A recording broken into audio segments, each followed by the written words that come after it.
in a quiet two-story home in a small suburban neighborhood. My parents bought the house when I was 6, and I lived there until I was about 19. The strangest part about that house wasn't how it looked, but how it sounded. From the day we moved in, there were these occasional creaks and taps upstairs. My parents always brushed it off as the house settling, but as I got older, I started noticing patterns. One night, when I was around 16, I stayed up late in the living room, scrolling on my phone. It was about 1 in the morning when I heard it. Footsteps. Slow, steady, deliberate. They were coming from upstairs. The problem was my parents were out of town, and I was completely alone. At first, I froze, just staring up at the ceiling. The steps started near my bedroom and made their way toward the staircase. I could hear each creak of the wood, like someone heavy was carefully pacing back and forth. I remember whispering to myself, "No way, no way." Grabbing my phone, I turned off the TV and just listened.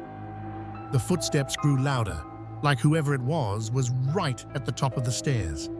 Then they stopped. I sat there for what felt like forever, heart racing so loud I could hear it in my ears. Eventually, I got the courage to shout, "Who's there?"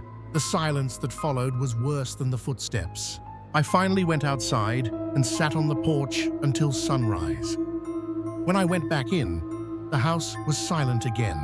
For the rest of the years we lived there, I never stayed home alone at night, because every time I did, those same footsteps came back, always when nobody else was supposed to be there.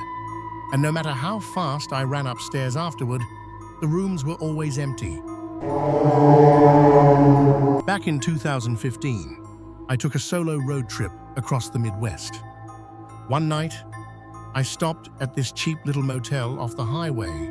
It was the kind of place with faded carpets, buzzing lights, and walls so thin you could hear the TV in the next room. I checked in around 11 p.m. and was given a room at the very end of the second-floor hallway. The first weird thing I noticed was how quiet it was. No voices, no cars outside, no staff walking around, just silence. I was half asleep around 2 a.m. when I woke up to the sound of footsteps in the hallway. At first, I didn't think much of it, but then they didn't stop. The steps were slow, heavy, and kept pacing back and forth in front of my door. Step, step, step, turn, step, step, step. I thought maybe it was another guest, drunk or something. But after 10 minutes, then 20, the sound never faded. Whoever it was wasn't going anywhere. They were just pacing. I finally got up, tiptoed to the peephole, and looked out. The hallway was empty. I backed away, heart pounding.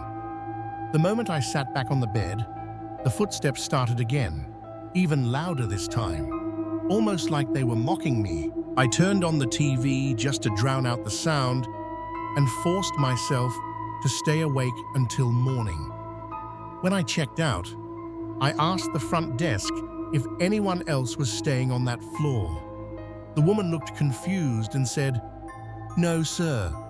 You were the only guest on the second floor last night." A few years ago, my friend's family invited me to spend a weekend at their cabin deep in the woods of Vermont. It was one of those remote places with no neighbors for miles, no phone service, and no electricity except for a noisy old generator.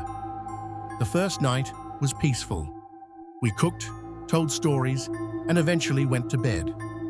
The cabin had 2 bedrooms and a loft.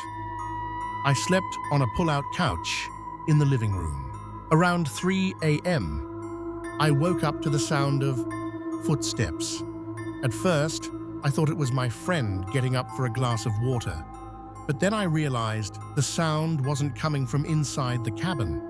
It was coming from outside, circling the building. Crunch, crunch, crunch. the sound of boots pressing into the leaves and dirt. I sat up, straining to hear. The footsteps moved slowly, making a complete circle around the cabin. Every time they reached the side with the windows, I held my breath, terrified to look. After a while, the sound stopped. I almost convinced myself I imagined it, until I heard the porch steps creak. Whoever it was had walked right up to the front door. I stared at the door for what felt like hours, waiting for it to open, but it never did. Instead, there was one slow drag of a boot across the porch. Then silence. The next morning, I told my friend what I'd heard. His face went pale. He said the cabin didn't have neighbors, and there were no trails nearby. Nobody should have been out there. Before we left that day, I walked around outside. Sure enough, in the dirt around the cabin, there was a single set of footprints circling the entire structure. But here's the part that still makes my skin crawl. The tracks stopped at the porch. There were no footprints leading away.